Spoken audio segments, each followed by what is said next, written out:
Hi, hello. Welcome to another episode of Isaiah's Newsstand. It's your host, Isaiah Edwards. The date is March 28th, 2024. Hopefully, this episode finds you well in good spirits and high hopes. As for me, I'm doing pretty good. I will say this Thursday held up as my best favorite day of the week. It didn't disappoint. We moved along pretty swimmingly. So, we enjoy that. A day with no hassle, no problems. But let's see. Food corner. Yesterday, I had a burger, two brats, and fries and onion rings. Very yummy. Really enjoyed it.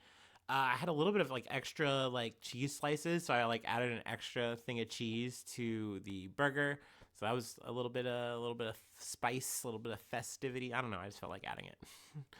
Have cheese will travel.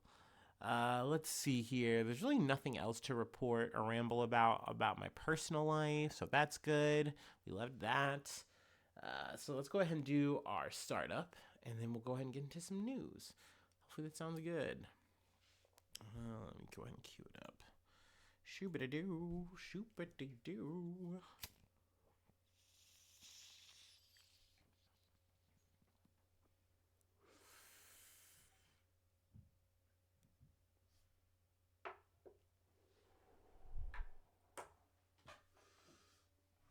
Ooh.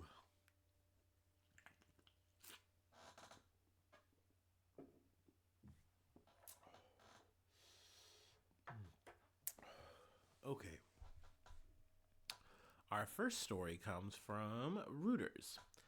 Bankman-Fried sentenced to 25 years for multi-billion-dollar FTX fraud. Sam Bankman-Fried, or SBF for short, was sentenced to 25 years in prison by a judge on Thursday for stealing $8 billion from customers of the now bankrupt FTX cryptocurrency exchange he founded. The last step in the former billionaire wonderkind's dramatic downfall. U.S. District Judge Lewis Kaplan handed down the sentence at a Manhattan court hearing after rejecting Bankman-Fried's claim that FTX customers did not actually lose money and finding that he lied during his trial testimony. A jury found Bankman-Fried, 32, guilty on November 2nd on 7 fraud and conspiracy counts stemming from FTX's 2022 collapse and what prosecutors have called one of the biggest financial frauds in U.S. history. Yeah, you are not the good guy of the story when they're comparing you to Bernie Madoff. You know what I mean? Something I wanted to kind of add from a CNBC article.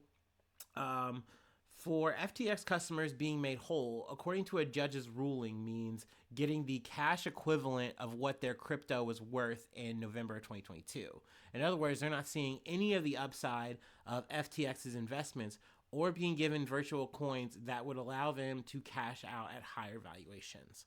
I feel like it's a very important thing to mention because it's a miracle that in a fraud of this magnitude that people were able to get their money back, at all. That's crazy. But really, this kind of goes to what SBF was kind of saying, and this isn't me saying, "Oh no, he had a point, let him cook." No, at the end of the day, he chose to gamble with people's money in a very legal way. This wasn't something that was allowed. It was literally in the contract that people are signing that hey, we aren't going to just randomly take your money out and make trades or do anything with it. It's your money. It's in this exchange. It's protected, and it wasn't. It was not safe.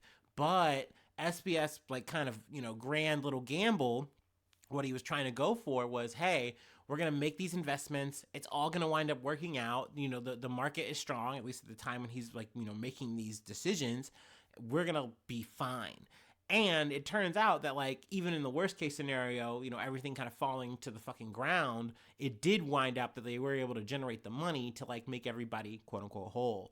But once again, you got caught, bro. So that whole plan, failure. You lose. I don't know. I felt and noticed even some of the hardest cases that I've heard, talk shit about politics, talk shit about, people in power, people who abuse it, people who do crimes and scams.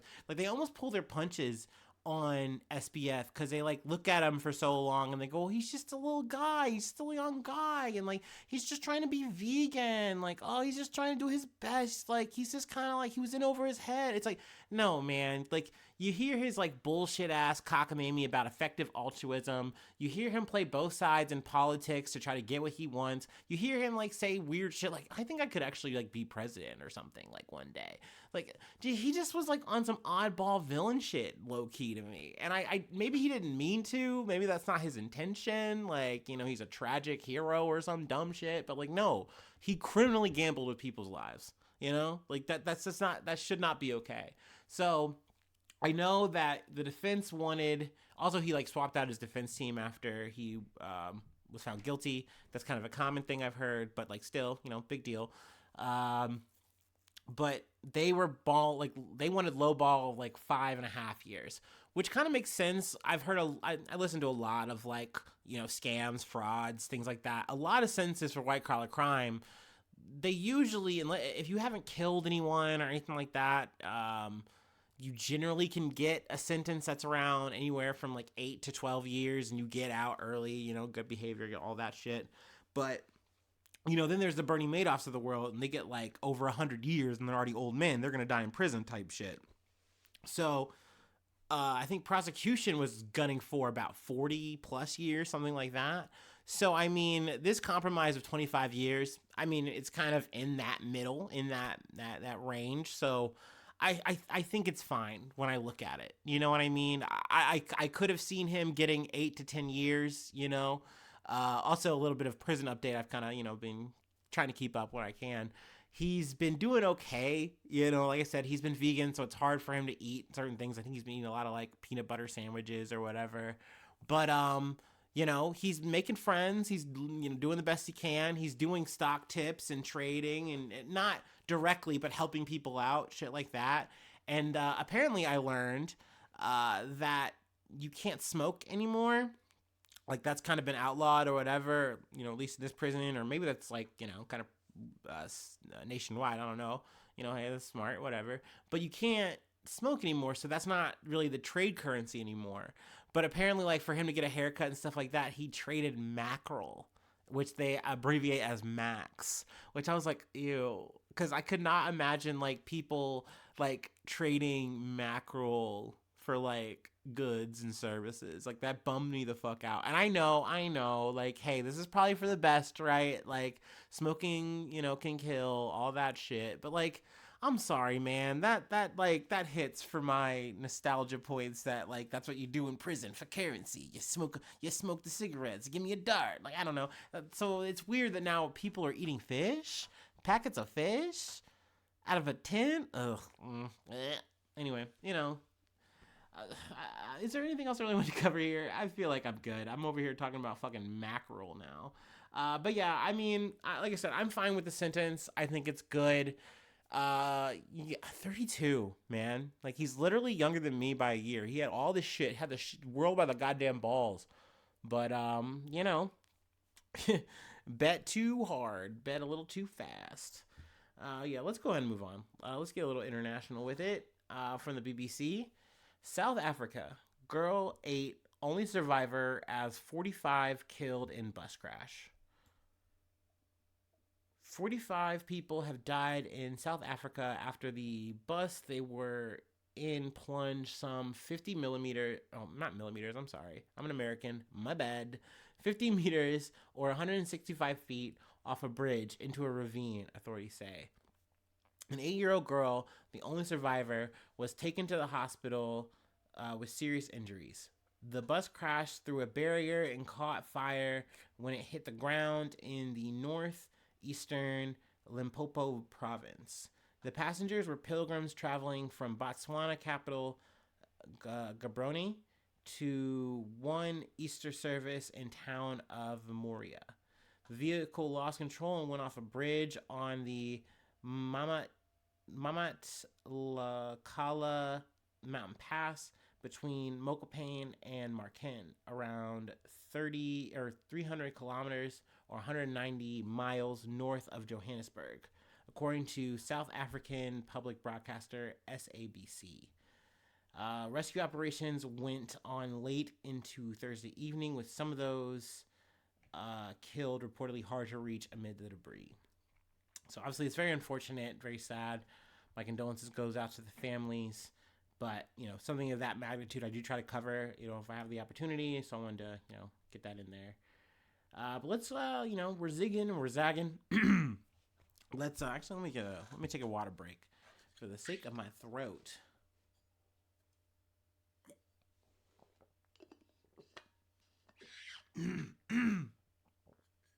Excusez-moi. All right. From the Associated Press. Settlement reached in lawsuit between Disney and Florida Governor Ron DeSantis allies. So, it does seem like, good old Meatball Ron he's effectively circled the wagons pretty well, I think. It looks like his little empire is going to be fine and stable, and he's, right on top where he's supposed to be, and everything's going to be hunky-dory. The fires are they're dying down post, election run. So I guess good for him. Silver linings for him, I guess, whatever. But allies of Governor Ron DeSantis and Disney reached a settlement agreement Wednesday in a state court fight over how Walt Disney World is developed in the future following the takeover of the theme park resort's government by the Florida governor. In a meeting, the DeSantis appointed members of the board of the Central Florida Tourism Oversight District approved the settlement agreement, ending almost 2 years of litigation that was sparked by DeSantis' takeover of the district from Disney supporters following the company's opposition to Florida's so-called Don't Say Gay law. Really don't want to get into the weeds there. That's available if you would like to peruse it. Let's see here. The agreement came a day after the appointment of a new board member, replacing a DeSantis-appointed board chairman who was a Disney critic.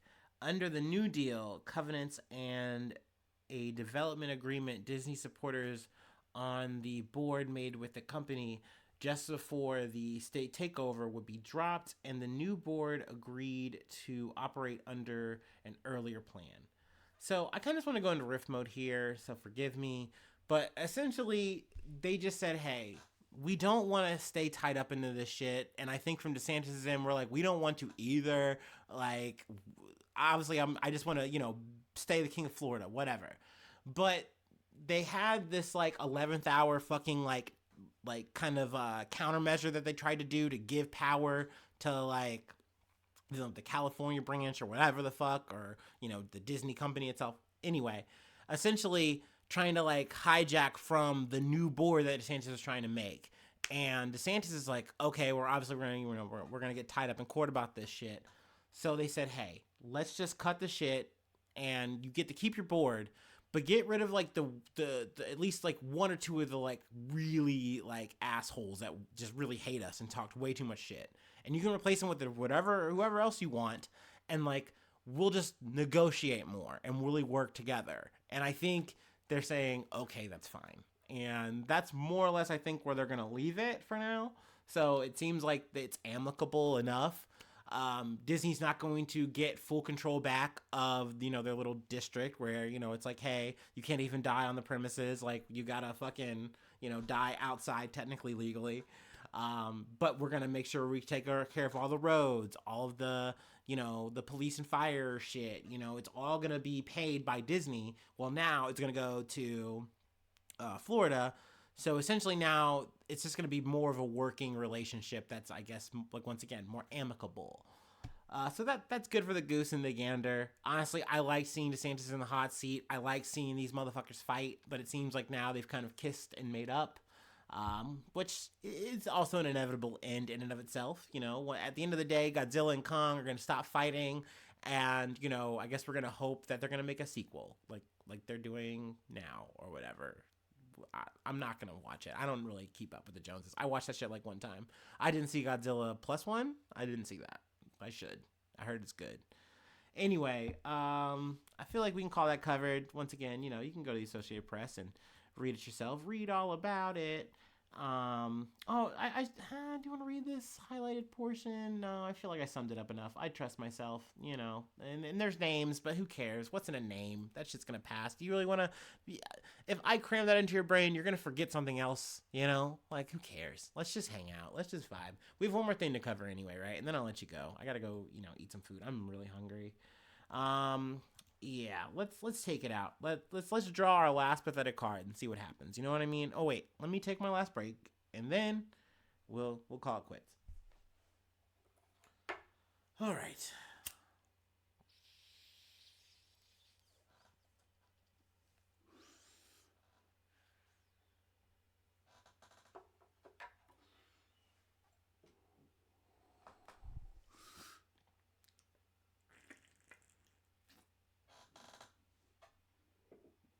Mm.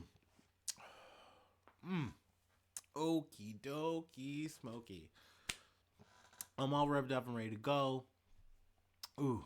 Um from Dextro, which I always have to add I don't like or respect as an outlet. I just gotta keep it fucking real. Like to me, these guys are like Kotaku but worse in a lot of cases.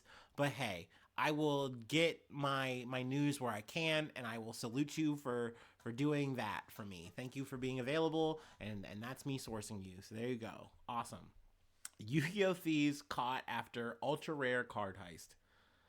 A pair of men from Japan have been arrested after trying to abscond with a rare Yu Gi Oh card from an unsuspecting store. Two men have been apprehended after trying to make off with a super pricey Yu Gi Oh card from a Japanese store. The robbery occurred on March 13th of 2024, but hasn't been reported by Japanese news until this past weekend. A man entered Fukufuku, a local game shop based in Akihabara, and asked to see a card locked off from the customers. The card in question was the iconic Blue Eyes White Dragon, which the store had priced at 4.9 or 4.98 million yen, or around $33,000. Now, I wasn't sure if this was the starter deck version. From what I kind of pulled, this was just the first edition, like that you could pull in a pack. I think. Obviously, it's been a goddamn minute since I played Yu-Gi-Oh, but goddamn it, in some ways I do miss it. That was like the first card game I played. I know I'm on a fucking tangent. I'm talking about my own shit now. Too bad. But I that was like the first big card game I played competitively. I remember going to Cincinnati Sci-Fi. It's a little card shop, and I'd play tournaments. And I remember I thought it was just like the fucking show. And if you lost the game, you had to give them your best card. So I played this dude. He was so this is me. I'm like, I think maybe like 12, 13, some shit. I don't know. I was a kid, some teenage age or whatever. And I'm playing this guy who I think is like probably in his like 20s or whatever. And I play him, he beats me, and I'm like so sad. I'm like so downcast. I'm like, so do I have to like give you my card? And he goes, what? No, no, dude, no. If you have to do that, I don't think I'm playing the rest of the tournament. And I was like, oh my God, thank God. I thought this was like the show. I thought it was like the show, man. I thought there was real stakes. No, there was no ante like that. You just paid your $5 and you were good to go. And so I would come back. And I loved playing Magic. I loved playing Yu-Gi-Oh. And this love for Yu-Gi-Oh would go into other card games like Magic the Gathering and all kinds of shit that I do and play now. But anyway, I say this because Yu-Gi-Oh always has a place in my heart. It's not a game I play anymore, but I used to love the show, and you get why there's a value around something like this. It's just like the Charizard, and not to mention it's a first edition. So, I mean, in a way, I get it because I've been in a card shop like this. I'm sure maybe some people are thinking like, wait, something this expensive? You're just gonna like just go, oh, tra la la la, and let someone like handle it? But it's like, there's a certain, I think, kind of good faith in a lot of like card shops in your local card shop place. And like, maybe even if you don't know a guy, you want to do good customer service, and if they are willing customer and they're gonna try to buy a card like this, you're gonna be, amenable to them, right? You're gonna be like, okay, I'll show it to you. And crazy enough, these motherfuckers like essentially Uh, person goes, "Oh, okay, cool," and just runs off. It runs off with the car or with the card. Once handed the card, the man fled the scene and jumped into a car. They were caught by Tokyo Police Force Division 3, in which both men had been apprehended. Let's see. As reported by Sora News 24, the first man named Sora, excuse me, Takashino, was quoted to have said, "I did it to have money for living and entertainment expenses." Kanta Sanmi, the second man who was riding the car, I don't know why they wrote it that way, added, "I didn't think that Takashino had stolen anything," which I call bullshit. Like, come on, man.